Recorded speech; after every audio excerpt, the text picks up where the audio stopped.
All right. It's me, Peaches, representing Peaches Speaks.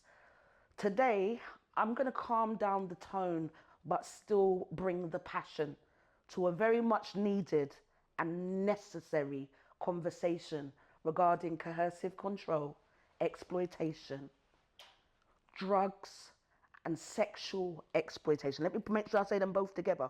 Drugs, well, should I say criminal and sexual exploitation that is going on in and around the capital, especially in regards of our underage girls. Today, I'm going to be talking with Molly Ellis, ME, the woman who, unfortunately, what's brought us together is this very topic regarding coercive control, which brings me to you right now. And I want to know why you are batting real hard to bring some changes regarding coercive control.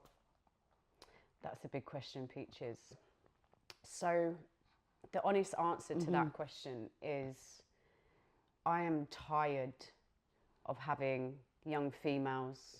I am tired of having referrals of young females being criminally and sexually exploited by criminal gangs that are operating county lines.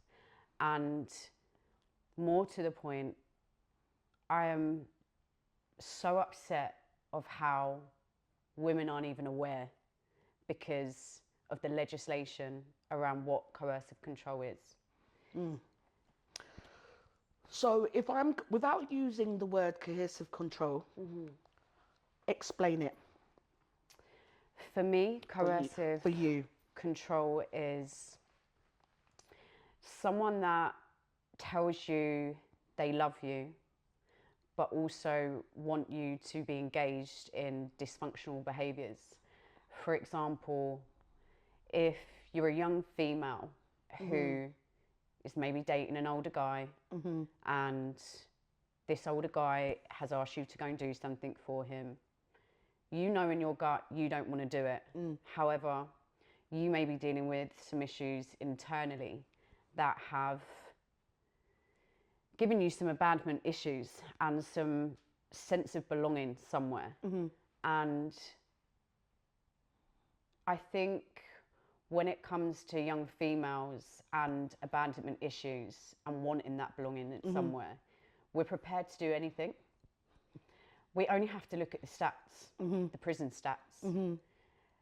A lot of women are in prison because of what's gone on with the male. However, I want to have a clear focus on what coercive control is and actually speak in a language today for any young girls that are listening to understand what real love is. And if a man is asking you to consistently be involved in dysfunctional behaviours, does he love you? Does he love you? That's the question. I think it's important to let people really understand in regards. I was doing my podcast, as you know, Rant and Release, and Dwayne referred you, Yes. referred us, and in turn you reached out to me and we had the conversation, and it was like I've known you forever. And as we was talking and meeting and all of that stuff, the real reason why I felt a drive, a surge of energy come through me is the fact that I am so sick and tired of the amount of doing workshops around the country and young girls are singing the same tunes that I was. The only difference is mobile phones have come into the equation. The only difference is now we're talking about county lines. It's got a terminology now. It's not to say that these things weren't happening before. So it's not new to people who live in the communities, but the labels, the wording that is being used now is new. So people are like, what is that? So when I go back to, as I was saying to you earlier, being a young girl, it's taken me years to accept that I was abused, a victim, by my peers. Do you know what I mean? Because of a guy. I wanted that sense of belonging. Do you know what I mean? And the labels that you get because of the behaviors that you are displaying are not, you get, because of the behaviors you're displaying, you get called things like, yeah, she's the black sheep, she's easy, she's loud, she's obnoxious, she's disruptive. She's a slag. She's a slag, she's a slut. Yeah, all of that. So it's necessary because I never had nowhere for my pain to go, to talk to release. If anything, I was caught up with what was going on, being in the wrong place at the wrong time, because I didn't want to be at home because home did not feel safe. You get it? And as hard as that might be for mum to hear, that's the real for me. And then going out in the community and being able, it's like, okay, I'm with relatable peers, we're having a laugh, we're having fun. There's a guy, he looks Chris. And he's giving me time. That's really nice. Now I'm on road longer than I'm supposed to be. I'm supposed to be home, but nah, I feel safe out here. You know what I mean? And then before you know it, You're trapped. you're trapped. Where you might think you're in control, where you might feel like you're doing what you want to do you know what I mean? You're not really. You know what I mean? You're not really. Because if you're being really real with yourself, you want to feel safe. You want genuine love. You want to be happy. You want to be able to trust. But unfortunately, because of what you're experiencing, it's like, boy, well, you know what I mean? And it is that. So for me, I don't want to hear, I want families to know where to go. Yeah. And I want society and the government and the police and agencies to understand that you might not have all the answers, but there are a few of us out here who really do this work and have got the experience to be able to support the work and be able to train, get people in the know. Do you know what I mean? Because I operate when lights are out. I operate when it's busy. My phone's never off. You know what I mean? And we're talking about quality of life and safety.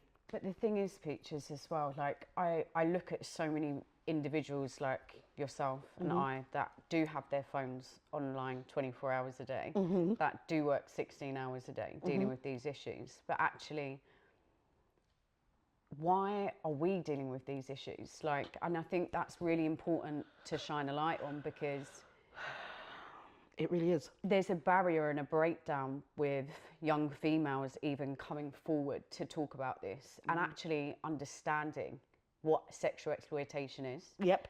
You know, there's been some cases that we've been dealing with recently, and young females are being passed around to gangs and they're being sexually exploited to go with different gang members. They're in dysfunctional behaviours. They're asked to take parcels from carry here to drugs, hold weapons. In some cases, they have been filmed, and then it's been used against them as blackmail through Snapchat. Do you know the thing about it? And the only, like I said in the opening, the only difference is when I was younger, there wasn't cameras. Do you know what I mean? The technology that we have now is not what was in the 90s. Do you know what I mean? /2000s. So for me, and I'll share this, and I don't think I've ever actually shared this before. So it was in Halsden. I can actually say, I can remember the roads, Connaught Road. And this guy, he contacted me and told me that I needed to meet him. I wasn't going to school. I was truing in from school because school was not the place for me at that particular day. So I was at where I was where I was not supposed to be. So that was a red card. Yeah. And I got to this house and I met up with this guy. Nah, I shouldn't have met him, but I did. The conversation didn't sound frightening. It wasn't anything to go, oh no, do you know what I mean? So curiosity killed a cat. And when I got to the house, it was fine, all was cool, had a drink, nothing out of the ordinary. And then all of a sudden, there was this expectation where he expected me to give him head. He expected me to give him sex. And I said, no. It was no. And when I think about what he done, I was terrified of dogs. And he had a pit bull, half pit, half staff dog in his home. And he utilized that dog to hold me prisoner, to give him and his friend sexual encounters. The only reason I didn't go and tell police, school, I kept that. I carried that shame, yeah, because I was so fearful, because he was saying things to me, do you know what I mean? As well as how I give him oral sex, make sure you don't do this or you're gonna get slapped. I also experienced the fact of man turning around telling me that, oh, if you say anything, then this, do you know what I mean? So I was just like, rah, well, do you know what? Other things have happened before, and when I've gone anywhere, nothing happened, or I got told where you shouldn't have been, where you weren't supposed to be. Do you know what I mean? So again, I was on autopilot. Do you know what I mean? When I say autopilot, it's just like, okay, that happened, I'll continue with my day, which is very much how most young people and people carrying trauma, that's how they function. It's just like autopilot, survival mode, you know. I never even looked at myself as a victim of any kind of exploitation, sexual exploitation, nothing, until I hit my late 30s doing this work. And that's only because of working with practitioners and stuff, and I was being able to express what it was like on roads and some of the experiences. And as I'm talking with people who are now educated practitioners who also know the communities of where myself and others come from, but they got it and now they're translating it into the jargon of what people would use in, social services or police or doctors or whatever. So now I was making sense and connecting dots. So setting up or working collaboratively with many organizations across various communities and setting up spaces for young people to come in and hold court, reason, challenge them, make them accountable, consequential thinking. Yeah, I was very much a driving force in collaborating with organisations. Let's have that conversation because our young queens, let's be real, coercive control, exploitation, grooming doesn't just happen to girls. It also happens to boys as well. But particularly with girls, sexual and criminal is quite very high. You know what I mean? And so for me, we need to annihilate this. We do need to bring awareness. I want parents, I want schools not to be using these words, these demeaning words that are going to now put a barrier between a young person coming forth. I wish I went to the police for every time I was sexually exploited and criminally exploited, because I'd be lying to say my first robbery I ever done, it was a guy who showed me how to lick handbags. You know what I mean? Because I wasn't going home. I was on roads. And it was like I wasn't going home. My mum's got my daughter. I'm out here. My mum's not giving me money. I ain't got no money. I've got to make money. So that made sense. You know what I mean? Or I'll watch. I'll take the lookout while you do what you're doing. I never had to hold drugs, but I was sitting in the cotch where the drugs were. You know what I mean? Being distributed and people coming to get. I know what that world looks like. So Peaches, touching on that then, Yeah. let's talk about that. Because this happens a lot. A lot. So we know that this is actually how they recruit. 100%. So, they recruit vulnerable kids, normally from the care system or somebody that hasn't got appropriate adults, someone that's very vulnerable. Vulnerable. And over the last 6 or 7 years, the increase in county lines has been huge. But also the increase of women that have been convicted of county lines is also huge. 100%. So one of the things that I see really, really common at the moment is, you know, a child would be handed a parcel.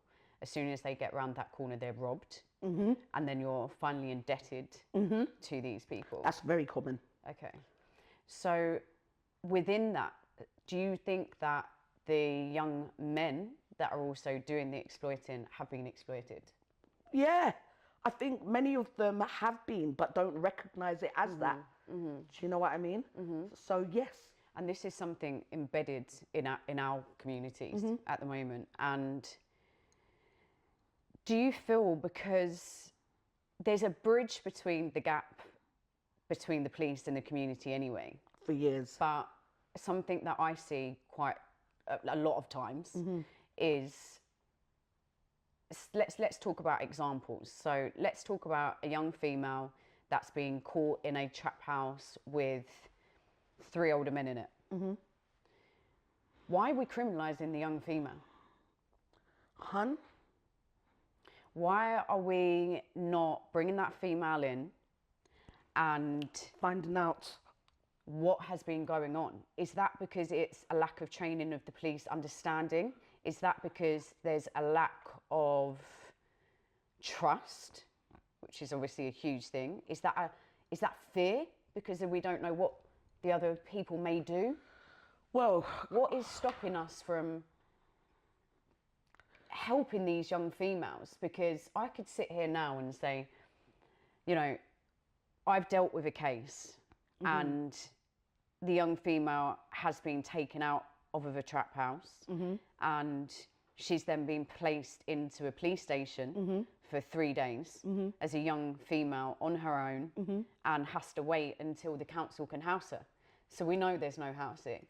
What my fear is with this, and this is why we've started this campaign, this is why we're starting to 100%. talk about it, this is why we want more females to come forward, is actually that breakdown of understanding what coercive control actually is and actually what real love is what's leading us to be really confused about how we help these young girls. 100%. I think, look, I can't answer why the police don't know how to approach certain situations. I can't, but I do.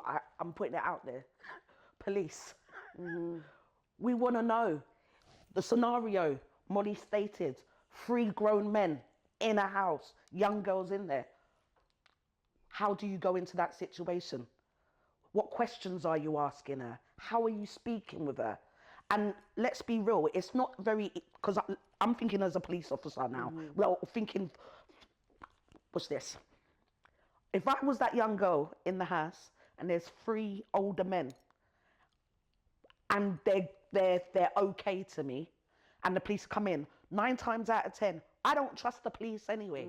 Yeah, and I'm frightened with what could happen if I was to engage in conversation. So I'm probably going to be that girl who's going to be no comment. No comment. Which is why then the police have to convict. And that's what, but it's about trust. It's about trust, but how do the police, not even how do, the police need to, their training, they need to think about the approach.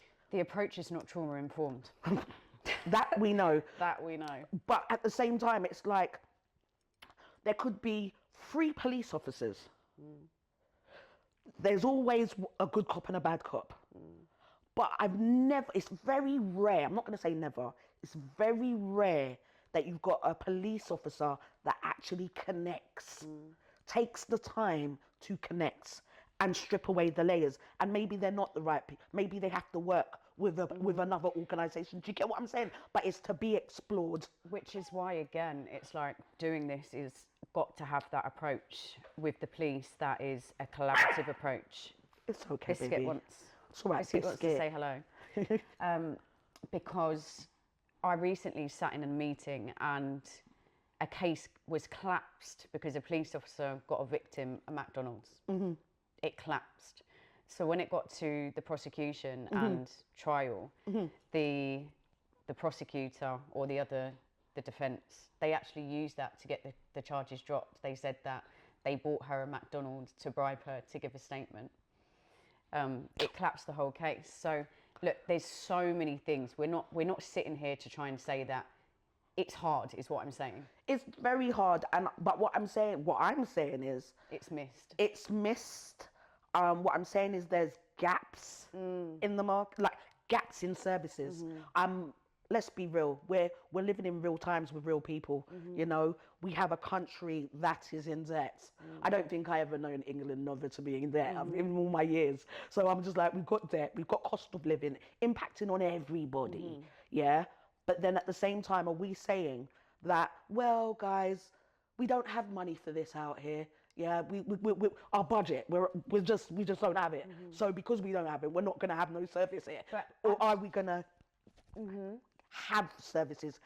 What does that look like? And let's recognise the ones who are doing the work and get that work out there for people to be able to get the accessibility. But also, Peaches, this is why we're trying to bring more opportunities to our 100%. communities. Yes, we are. Because let's talk about the real deal here. If we're going to talk the truth, let's talk it. 100%. You know, when we work with people that are involved in county lines. We support people that are trying to get out. Like, it's not that easy to get out necessarily. Hold on. Yes. Rewind. I need you to rewind and say that again, because I need people to understand it's not that easy. It's not that easy. Right. Like, let's be serious on this topic, okay? Let's talk about all of the areas that county lines come from. Yep. Let's look at that. So, are they underprivileged? Yes. Are they fighting for poverty? Yes. Do they get opportunities coming to their areas? No. Nah. Sometimes they don't even have CCTV in those areas or phone signal. So let's talk about that. Yeah. And actually, let's understand why these youth are turning 15 and they're saying, right, this is the career I want to choose now. I want to go and be a drug dealer. I want to exploit girls, and I'm going to use girls to do that because I'm going to get away with it. Stop. You said 15. You said 15. I'm going to say to you that the youngest person I've ever worked with, this is a young boy who has now already been taken under the wing and has been used to mule drugs. 12 years old. So if there's a 12-year-old boy, I know there's a 12-year-old girl. Do you know what I mean? But that young boy, and it was only from me going, well, how come you're not at school? And it was like, because I got kicked out and the Prue don't want me, so I'm here until everybody else comes on the landing. So I'm like, okay. I said, all right, so what do you do with yourself? What do you want to do with yourself? It was like, P, all I want to do is make money. I was like, okay. How old do you think a 12-year-old should be making? How much do you think? And he goes, £13.44. Do you know what I mean? The way he said it, it was just like, So I raised an eyebrow, I had a little chuckle with him. And I goes, well, do you know what? That's not unrealistic. I mean, 12, we don't usually hear, but even the figure. So I was like, So he goes, well, I've had a couple of jobs before, and this is how the conversation started. They actually think that's a normal job. Think it's a normal job, quick, easy money. You know what I mean? Being palmed off with, I don't know, 200, 100, whatever. But they see that as a job that right now it's serving the purpose of earning money. Do you know what I mean? That's frightening. But what's frightening about that is the fact that if I didn't engage with him and question the fact of why he wasn't in school, let's not penalize him, we're just talking. And in turn, he was able to answer some questions and we're talking. I was like, oh my, and I took what I needed to do. We've, services are aware and all of that kind of stuff. But even services have unfortunately disclosed that they don't know what to do. All the services together, they don't know what to do. But I tell you, this is where I get a little bit frustrated with it, is because a little. I mean, I'm past. I mean, I probably grown 10 grey hairs in the last year. So I say frustration, but actually it's probably more anger. But you have to be really careful how you then push that anger into purpose. Yeah, because 100%. Also, It's how you channel it. This job is not easy. It's not. And how you challenge it is. But here's what I think. I think that the police have brought these serious offences in for drugs, right? You get caught drug dealing, you get 15 years. Rightly so, you should be punished. However, why do you actually think that older males are using younger girls and younger males to do that job? Then if you think about the sentencing for sexual exploitation or rape, or, you know, we need to talk about this. Let's look at the sentences. Let's look at what a drug dealer gets to somebody that's raped 5 girls or sexually abused children. There's a big issue with that, because what we're saying is it's okay. You're only going to get a slap on the wrist, and it's not okay. And the problem with that is now our children are now being utilised to be able to deliver drugs, because actually the person who's controlling it behind the phone, he's nowhere to be seen. Who picks up that blame?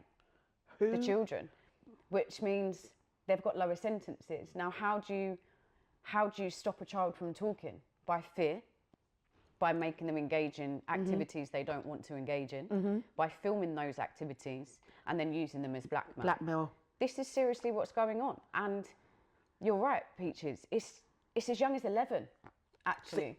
There we go. And if not, who knows if it's younger? Yeah, Like, we both dealt with cases that, you know, have been cases that make me feel sick when I leave the house. Do you know what? It's really the fact that you even just said about the cases that you have to deal with. I think what goes so underrated is the fact that, yes, services are exhausted, they don't know what to do, etc. But then we're picking up all these cases, these referrals, etc., listening to some horrendous stories, and then we have to go home. It's like, I give thanks that I have got a great support system and I've got some great people who are there for me to be able to offload. Not everybody has that. So unfortunately, a lot of people are carrying a lot of those pressures of, I've got people's lives in my hands, and what are we to do with this? Well, for me, you say there's so many points that you brought up there that I'm just like, it is about solutions, but it's realistic solutions. We do a lot of work, and one of the things that I feel people need to understand is, just from the one referral of us, the amount of people that we have identified individually and are having conversations with to bring them a part of this bigger picture, because it's more than just Molly Ellis, Peaches Cadogan. Do you know what I mean? It's more than us. Yeah, everybody has a duty of care, everybody has a responsibility, but it's very important for people to understand and recognize, if you see a young person who is not moving as what we deem as a young person should be moving, and are slightly grown or quite rebellious in some way, for whatever reasons, I'm talking about behavior is questionable, there's nothing wrong to engage and talk to that young person. And if you don't feel like you're qualified, it's finding the appropriate person and ask questions. Don't assume, ask questions. And they might not want to talk to you. So sometimes I think teachers, and I'm not trying to go, I'm smiling here, because I'm not trying to say that not teachers, listen, that you get good and bad in everything. But what I'm saying is if you know as a teacher that you jar that child, if you irritate that child is triggered when you come, then maybe you're not the teacher to talk with the young person. We need to get the appropriate people. So if you know that there's a teacher that child engages with positively, or, you know, somewhat calm, then get that teacher to come in. But also it's about, are the teachers even educated enough to know what sexual exploitation is within criminal gangs? But everybody needs training. I think we need. This is where it is, though. I don't think there is. I think there's no boundaries between what's right and what's wrong. I don't think there's no awareness. I don't think young females are growing up understanding it. If a man is asking you to go into dysfunctional behaviours, he doesn't love you. That is not love. That is not love. I mean, that's a given. It's not. That isn't. It's like, okay, let's talk about, you know, a guy that's dating 5 women at the same time too. Like, is that love? Is that love? Or is that utilising you as an individual to do stuff for him that suits his needs? And look, I'm not saying this is not a thrash against men, because this happens to young boys too. We're just focusing on young girls because we're dealing with young girls. Young girls, we are young. We are women. And I'm going to say we are young women. And there's less of the young, eh? but yeah. I think what's important for us, Peaches, is that we're starting to understand how to break down to young people what coercive control is. 100%. And if a man wants to control you to sell drugs, to have sex with his friends, to carry articles, weapons, knives, money, hold money, then what we're saying to you is that's his love. It's not love. That's not somebody saying that they like you. Annie Lennox, do you remember her tune, Sweet Dreams? And one of the things, I always used to sing it when I was going into college and school, and it was, sweet dreams are made of these. Who am I to disagree? Travel the world in the 7 seas. No, sweet dreams are made. I can't sing. Some of them want to use you. Some of them want to abuse you. Some of them want to be abused by you. Something like that, yeah? And I always sang it because I was like, sweet dreams are made of these. Who am I? And I was just like, oh my gosh, some of them want to use you. They do. And I feel like, and that one song was almost like, this is exploitation. This is grooming. People do want to use you. Some of us do let people abuse us, not willingly, unknowingly.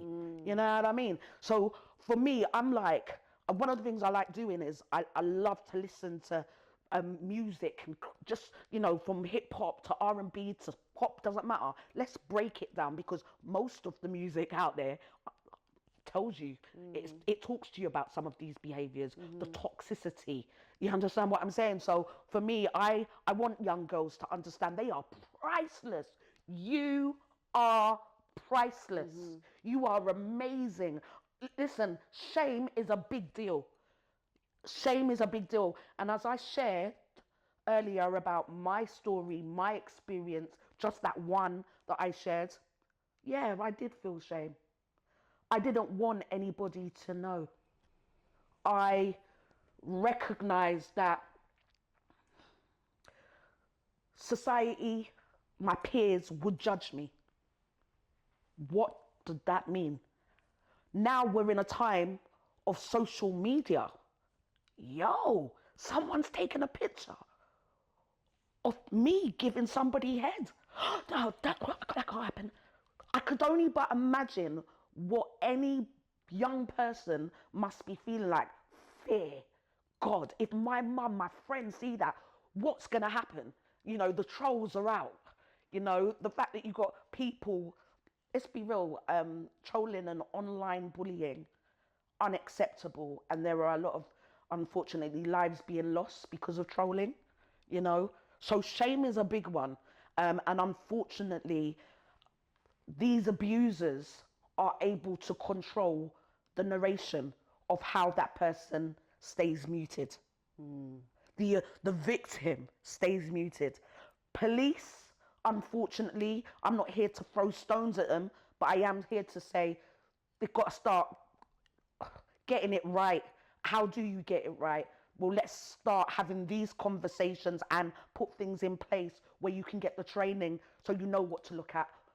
You know how to make somebody feel safe to share. And you know what? I'm actually going to take a moment to say to everybody this. The fact that I did not go to the police age 14, 15, I am so sorry, world. I am so sorry. And what I'm sorry for, not having the courage, the gall to go and report a crime that was made against me. And the reason why I'm saying sorry is because that individual probably does not even know that what you've done was rape, sexual abuse. Probably saw that as the norm. It's like, yeah, it's what us guys do. Do you know what I mean? And he might not even, him and his friends might not even be those kind of people now. Do you get it? It's mad. They might be fathers who have got daughters, and they're just like, God damn, if ever I done that. Like, you know what I mean? Like, gosh, like I've done that, and it's somewhere in there. Do you know what I mean? Do you think that's a culture thing? Like, do you think that's the communities? Because again, taking it back to what you said, it's like, who teaches people that boundary? It's wrong. We know it's wrong. However, there's so many cases of this, like ridiculously amount of cases. Listen, you just have to walk. Listen, how the way there is so much cases of this, and it's been cases going on for years. Like that, you're saying 15, where you're now how old? Peaches? I am. Sorry, no, it's okay. I'm all right because I look good. She look good. I'm 49. Good. Yeah, I'm 49. So for me, that's a lot of years ago. Do you know what I mean? And in turn, I know that I am not the only one who had something like that. And I'm talking about before me. Because as I think about elders who I've engaged with, who's partaken in intergenerational conversations, there's women older than me sharing their stories. And some of them have not been able to come forward. And some women, because let's be real, sometimes it happens with the people that you know, like your family. It could be a family member. It's not always your peer. Sometimes it's family members. Let's be real. That are exploiting their children. Yeah, I know mothers who are exploiting their daughters in having sex. Do you know what I mean? And having to go and deal with that, just like, I mean, it blows my mind. That's the real. Do you think that's because, I mean, I don't know who would even be able to do that to their children. However, do you think that may be because, okay, how do I say this? Just saying it. Let's think about what it looks like when a single mum is trying to go to work, come home, feed the family, drop the kids off, be functioning, everything that she's functioning with, her own mental health, still having to get her up every morning. Some of them cases where this is happening is the fact that a man will see that within a woman. You know, we know cocooning, it's real, right? Real. So actually, when we look at that model, that's about somebody coming over into somebody's house to take over their house. And it's normally a single mum or somebody with a drug habit already that they're engaging with. So when you're thinking about gangs coming in to take over their house, do you think that's part of why that happens? Is because normally what happens is they give drugs to the mum's then engaged in more pacifiers, activities. Isn't it? It's silencers, yeah. The children are just growing up thinking that's normal, okay. Learned behaviour, it's like norm. Yeah. It's the norm. Like, there's a lot of children who do not respect their parents. It's true. Yeah, because they see certain behaviours in the houses, you know, in their homes. The homes are broken down, or we're talking about behaviours, yeah? Like, this is something that if you've got a mum or a father who is on drugs or an alcoholic, and their thing of making money is the boys on the road, they need a base, and it's our house that is the cotch. I call it the local cotch. Do you know what I mean? Which means you could just knock on the door, get your drugs, get your drink, and all you have, the house might get palmed off with some shopping. Because believe it, some people ain't getting all that. Some people ain't even getting paid anything, yeah, because they can, because it's real, yeah. So I just feel like There are children that see this, and unfortunately, some who do not respect their parents. And unfortunately, as much as they say they don't want to have this lifestyle, they end up like, I'm going to get myself out of this. And they find themselves caught up in the loop. Or they become the perpetrator. Or victim, perpetrator, perpetrator, victim. That is the cycle. Again, I've got to keep it fully real. If we want people to understand, for me, the best teacher is example. So when I think about myself, who was a victim, I turned into a perpetrator. You know what I mean? I might have not recognized it at the time as being manipulative or exploiting people. But if I think about, if I wanted something, I would, it's not even sweet talk, I'll be talking in a way to get the person, or talking with, like, what? What did you say? What? Is that, and just literally to make them feel a little shaky. You know, who you talking to let them understand, like, you don't talk to me like, because you could get it, even if you weren't going to do anything. It's just amazing how people will try or to intimidate someone to make sure that they can't move. And so people need to be aware that, even though your child might be giving you cheek at home, when they're out with their peers, they might be that friend who's used as a mayute. It's a terminology, an old terminology, but I'm going to say the terminology. That's mayute, send them shop. You know what I mean? It could be so simple like that. You know what I mean? But at the end of the day, when you're with everybody, it's jokes. But then at the same time, they're buoying you off and having you do the little some slack chores. It's real. Drugs, sex, criminal and sexual exploitation is real and can happen in so many ways. Sometimes it can feel like you are being loved on. Sometimes it can feel like they care, or they're making sure you eat. Yeah, you got new trainers or whatever, or they're taking you places. Are they really? Is it something positive? Are you really gaining? Do you feel safe? Or do you have the police constantly on your back? Have you got lots of stress? And if you are somebody who is riddled by shame, let me make you know, you have nothing to feel ashamed of. Yeah, you were at the wrong place. Yeah, wrong time, wrong people. You were told not to be around those people. But that doesn't mean that you deserve to be exploited, groomed, be abused. No one should be abusing anybody, no matter how young or old they are.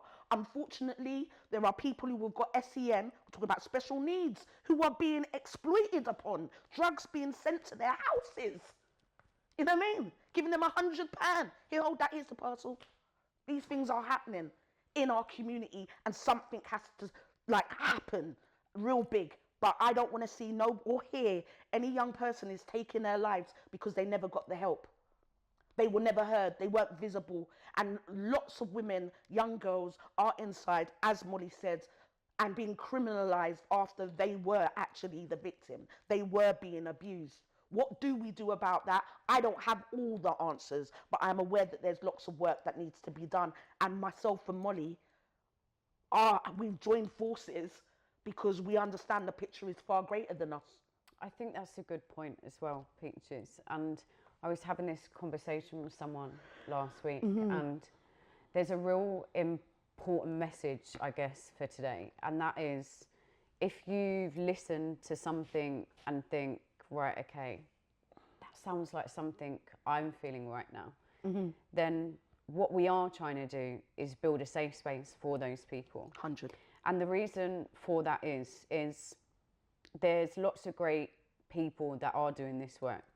However, without lived experience stories, it will never be changed. Ever. So the way that these perpetrators stop you from doing that is by making you think that you're going crazy, that it's you. Yep. It's not. She's mad. It's not.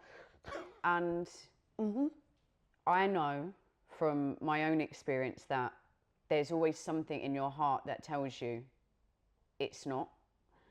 And I think the whole idea of bringing this up and doing this work and doing the podcast today, following us around with this journey, is in the hope that it brings more young females and males that have been affected by these types of things to help us create the next movement for it. 100%. The next movement being legislation, the next movement being awareness. Awareness creates that change. 100%. Listen, I don't know where I put my glasses or nothing, you know. Oh, there they are in between my legs. The safest place. Hey, I'm going to read something. This is a young lady that I've been working with and has also spoken with Molly. And I'm just going to read this poem because I want people to really understand another aspect of it. And it's called, I'm not going to say a name, so anonymous, but it's called The Year I Became a Woman. 12, the year I realized I'd already, not by choice, not by body, not by force. See, a 12-year-old's supposed to witness school trips, friendship bracelets, laughter echoing in the back of class. But me, I witnessed shadows before I even knew light. I saw monsters long before I learned to spell the word safe. Age 5, taken advantage of by family. 2 years of silence sewn into my skin. I was told, shh, family stays family. But what about me? What about my childhood? Then, ripped away from the land I called home. No dad, mum was there, but not really there. Her body walked besides me, but my mind elsewhere. Maybe with the pain she couldn't say or the weight she couldn't carry. Italy. The new land of tongues I couldn't speak. Hair straight. They said, keep her out of the sun, they said. Getting too brown, they said. Too black for the whites, too white for the blacks. So where does she go? Where does the mixed girl belong? Nowhere, everywhere, lost in translation, trapped in skin she didn't choose. Age 10, mum cancer, watching her fade away, piece by piece, like a photograph left out in the rain. And just when I thought, at least I've got dad, phone call, responsibility, gone. Like he was never here, like I was never his. Never seen him since. Nope. Happy birthday, baby girl, yeah right. Happy survival day. Happy I'm still here day. Happy don't know how I'm smiling, but I am day. 11. Locked off, closed, deadbolt on emotions because 2018 was the year life said, I'm not done with you yet. 4 men, 4 devils, 1 girl.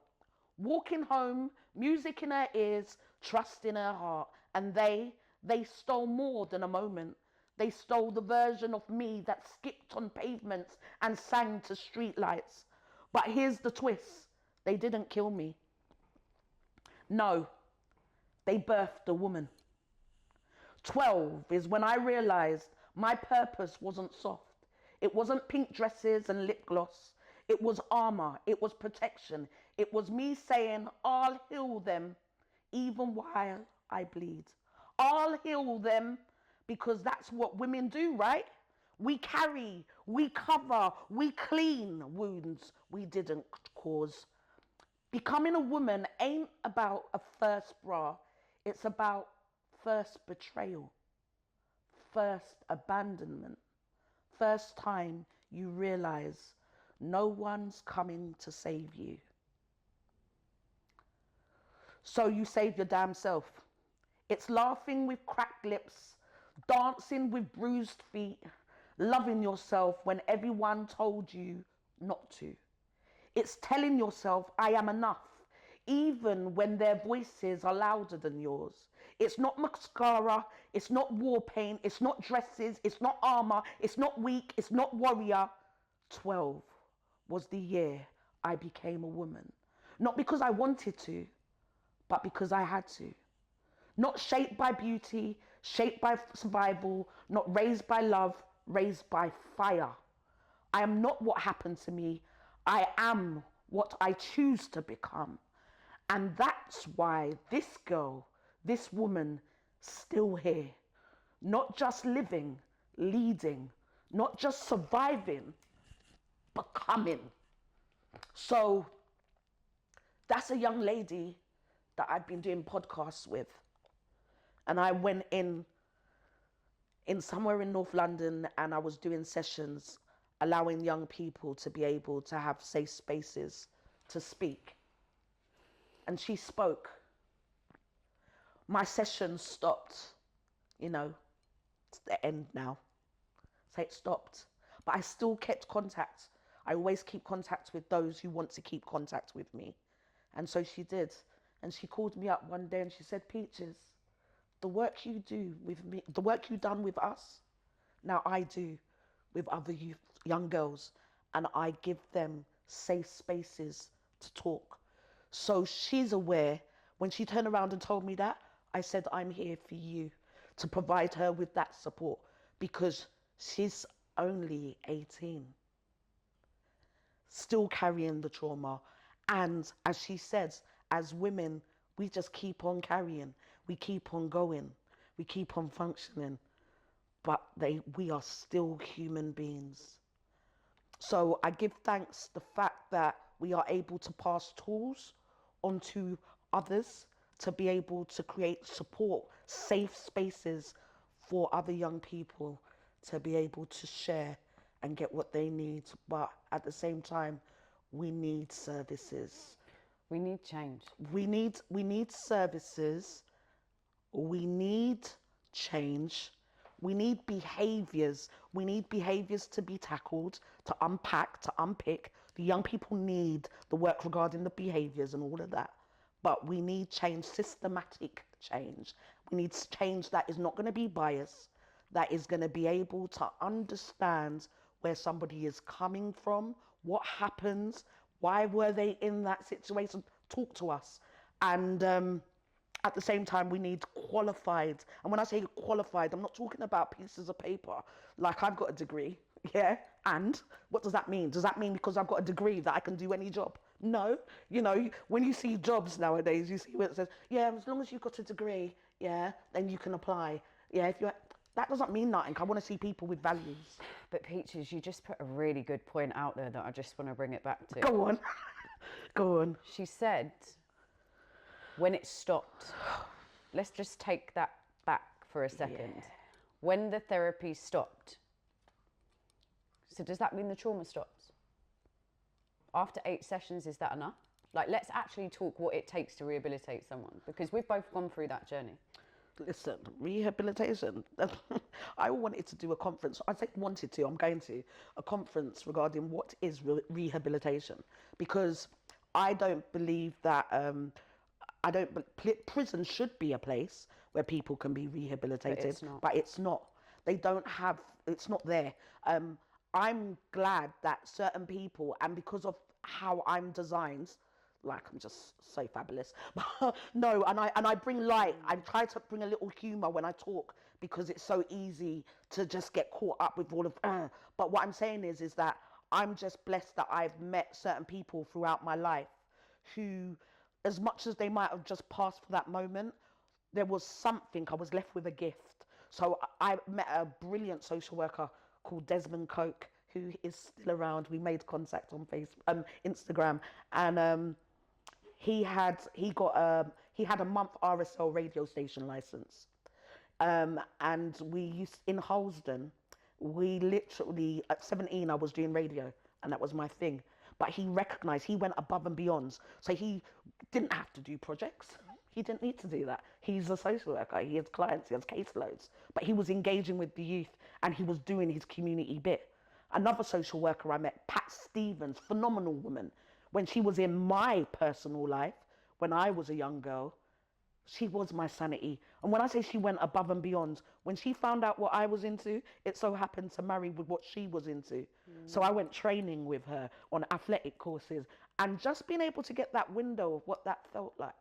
You know what I mean? So what I'm saying is when you have those people who it's not just about the paycheck, it's because they want to do this work. They want to bring change. Don't get twisted, there's a lot of red tape too. Do you think the system allows you to be compassionate anymore? Or is it more of a tick box exercise and out for the next one to come in? Because I want to take it back to that point, because I think it's really important to highlight. So with the whole lady that you was working with, did you feel like once the sessions had ended, she was healed? Nah, not at all. Not at all. It wasn't even a thing of, and this is why I don't just turn around and say, I'm done now, gone. But how many sessions is that? Babe, it's not a time frame. It's not, and this is why I'm saying, this is all well and good saying, yeah, we're going to do a project, it's going to last for 12 weeks or 12 months. And great. And the funders want to get this, that, and the other, and the evaluation. But it's only when something goes click in somebody's brain. Some people, like for me, we've gone to prison, yeah, but there are some people who go to prison continuously. That wasn't the click. Some people have lost family members. Sometimes it is the click. Sometimes it makes people spiral. So everybody's different. So on that note, I think it's a perfect time to say that this very much needed conversation. We have spoken about a lot of stuff and we've done a lot of sharing. And our reason why we have done this, well, why I've shared anyway, is because I think it's important for young girls to recognise that they are not alone. They are not stupid. They are not donuts. They're not an easy lay. You know what I mean? And they need to know what to do, what they can do, have confidence that they can come forward and be recognised that they have been victims, and hopefully not get criminalised. It's a big deal. At the same time, you've shared and have done immense amount of work in regards of getting the shift of systematic change. I think that's important. But I think people need to know what they can do. So one of the things that you were sharing, Molly, is website. So we want to create a safe space for people to come forward and come on this journey with us. That there is a way that you can contact us through www.projectwtp.co.uk, and we will personally pick up the messages through the form online. However, sometimes forms are not the easiest things to gain access to. So our Instagram is Project Accountability CIC. You can contact us through there. The mailbox is checked regularly, and we would love to offer you some sort of support, but also a safe space for you to be around people that have gone through this journey and are prepared to walk it with you. 100%. I'll tell anybody who would like to get in contact with me, I would say my website is thecreativeacademy.co.uk. And if anybody wants to contact me, I am uncomplicated. Social media, come to my Instagram at Peaches Presents or at the Core Creative Academy. And you can also email me. So I'm going to give you this email right now, okay? So it's Peaches, Peaches, at northsideyouth.co.uk. Send me emails, contact me, I will get back to you. And whatever I cannot answer or help with, I will definitely make sure I put you in touch with who can. Because the reality of it is there is thousands of women, young girls, who need help, and families who want to be equipped in knowing what to do. So we're going to be taking this further. There are more conversations to have. There are more things that need to be done. But we are definitely coming together collaboratively. Colour is not an issue. Religion is not an issue. We are not numbers. They are children, they are young people who breathe, who bleed, just like you and me, but they deserve to be heard, acknowledged, and understand that they are priceless. This is not one man's battle, this is everybody's. We all have a duty of care. Thank you. Thank you.